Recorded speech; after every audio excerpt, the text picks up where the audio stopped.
एक 10 साल की लड़की जो अपने बाप की ज़मीन के लिए लड़ गई थी, या एक बालिका वधू जिसका पहले उसके बूढ़े पति ने रेप किया, फिर श्रीराम ठाकुर के गैंग ने, या एक खतरनाक डाकू जिसने बहमई गांव के 22 लोगों को लाइन में खड़ा कर गोली मार दी थी, या फिर उस औरत के रूप में जो शुरू से ही डाकुओं के गैंग में शामिल होना चाहती थी, वो औरत जिसकी ज़िंदगी पर फिल्म बनाकर उसका बलात्कार दिखाने वाले शेखर कपूर ने उससे ये तक नहीं पूछा कि क्या मैं आपके जीवन पर फिल्म बना सकता हूँ, या फिर वो औरत जिससे बिना पूछे ऑपरेशन कर उसका यूट्रस निकाल दिया गया।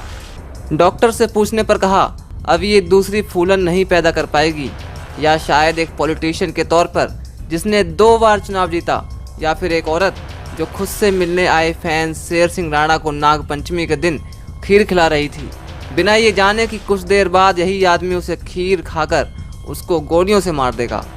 नमस्कार, मैं हूं पवन और आप देखना शुरू कर चुके हैं अम्बेडकर नामा, जिसमें आज बात फूलन देवी की। तारीख थी 10 अगस्त 1963। जगह थी यूपी का जालौन, जहां एक बच्ची जन्म लेती है। नाम था फूलन। लेकिन इस फूलन की जिंदगी की पटकथा कुछ यूं थी कि बाद में इनके जीवन पर एक फिल्म बनती है, बैंडिट क्वीन। गरीब और छोटी जाति में जन्मी फूलन में पैतृक दब्बूपन नहीं था, मतलब वो बचपन से ही किसी से नहीं डरी। फूलन ने अपनी माँ से सुना था कि चाचा ने उनकी ज़मीन हड़प ली थी। 10 साल की उम्र में अपने चाचा से भिड़ गई थी फूलन। ज़मीन के लिए धरना दे दिया था फूलन ने। चचेरे भाई ने उनके सर पे ईंट मार दी थी। इस गुस्से की सज़ा फूलन को उसके घर वालों ने भी दी।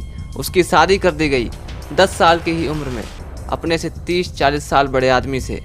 उस आदमी ने फूलन से बलात्कार किया। कुछ साल किसी तरह से निकले।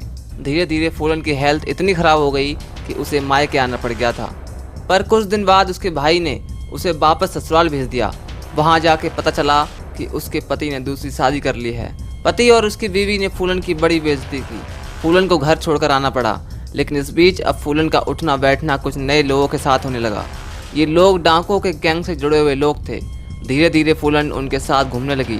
फूलन ने यह कभी क्लियर नहीं किया कि वह अपनी मर्जी से उनके साथ गईं या फिर उन लोगों ने उन्हें उठा लिया।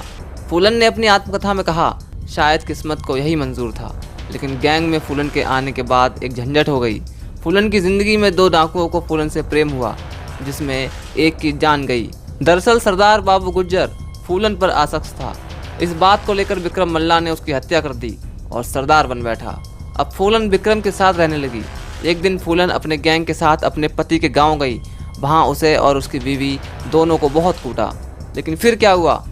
बस हुआ वही जो होना था। अब इस गैंग की भिड़ंत हुई ठाकुरों के गैंग से। श्रीराम ठाकुर और लाला ठाकुर का गैंग था ये, जो बाबू गुज्जर की हत्या से नाराज़ था और इसका जिम्मेदार फूलन को ही मानता था। दोनों गुटों में लड़ाई हुई। विक्रम मल्लाह को मार दिया गया। बाद में इस पर एक कहानी चलती है कि ठाकुरों के गैंग ने फूलन को किडनैप कर बहमई में 3 हफ्ते तक बलात्कार किया। ये फिल्म बैंडिट क्वीन में दिखाया गया है। पर माला सेन की फूलन के ऊपर लिखी किताब में फूलन ने इस बात को कभी खुल के नहीं कहा। फूलन ने हमेशा यही कहा कि ठाकुरों ने मेरे साथ बहुत मजाक किया। इसका ये भी नज़रिया है कि बलात्कार एक ऐसा शब्द है जिसे कोई औरत कभी स्वीकार नहीं करना चाहती। लेकिन यहाँ से छूटने के बाद फूलन डाकुओं के गैंग में शामिल हो गई। साल 1981 का वो दौर था जब फूलन बहमई गाँव लौटी। उसने 2 लोगों को पहचान लिया जिन्होंने उसका रेप किया था। बाकी के बारे में पूछा तो किसी ने कुछ नहीं बताया। फूलन ने गांव के 22 ठाकुरों को निकालकर गोली मार दी। यही वो हत्याकांड था जिसने फूलन की छवि एक खूंखार डकैत की बना दी। चारों ओर बवाल कट गया। कहने वाले कहते हैं कि ठाकुरों की मौत थी इसलिए राजनीतिक तंत्र फूलन के पीछे पड़ गया। मतलब अपराधियों से निपटने में भी पहले जाति देखी गई। पुलिस फूलन के पीछे पड़ी थी। उसके सर पर इनाम रखा गया। मीडिया ने फूलन को नया नाम दिया, बैंडिट क्वीन।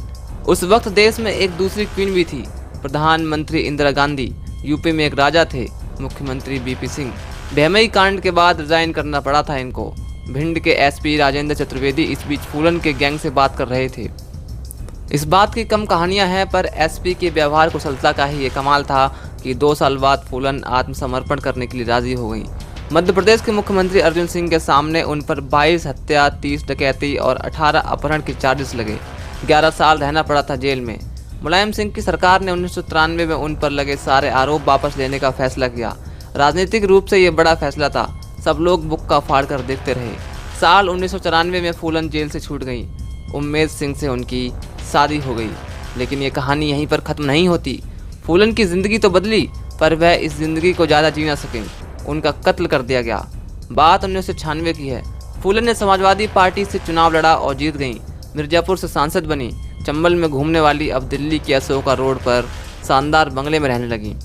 1998 में हार गईं, पर फिर 1999 में वहीं से जीत भी गईं। 25 जुलाई 2001 को शेर सिंह राणा फूलन से मिलने आया। इच्छा जाहिर की कि फूलन के संगठन एकलव्य सेना से जुड़ेगा। फूलन ने राणा को खीर दी। राणा ने खीर खाई और फिर घर के गेट पर फूलन को गोली मार दी। कहा कि मैंने बहमई हत्याकांड का बदला लिया है। 14 अगस्त 2014 को दिल्ली की एक अदालत ने शेर सिंह राणा को आजीवन कारावास की सज़ा सुनाई। अपने कुल 38 साल के जीवन में फूलन की कहानी भारतीय समाज की हर बुराई को समेटे हुए है। कहीं ऐसा लग सकता है कि ये एक बलात्कार का नतीजा था, पर अरुंधति रॉय कहती हैं कि अगर बलात्कार फूलन देवी बनाता तो देश में हजारों फूलन देवियाँ घूम रही होती। ये पूरी मर्दवादी संस्कृति की पैदाइश है। जाति, जमीन, औरत, मर्द सब कुछ समेटे हुए है ये कहानी। फूलन पर अरुंधति रॉय ने लिखा है, जेल में फूलन से बिना पूछे ऑपरेशन कर उनका यूट्रस निकाल लिया गया। डॉक्टर ने पूछने पर कहा, अब ये दूसरी फूलन नहीं पैदा कर पाएगी। एक औरत से उसके शरीर का एक अंग बीमारी में ही सही पर बाहर कर दिया जाता है और उससे पूछा भी नहीं जाता। ये है समाज की प्रॉब्लम। तो ये थी वो कहानी जिसमें हमने जाना कि कैसे फूलन देवी ने अपनी ज़िंदगी में कितने दुख, तकलीफ़ और कितनी यातनाएं सही, लेकिन फिर बाद में कैसे उनकी हत्या कर दी जाती है।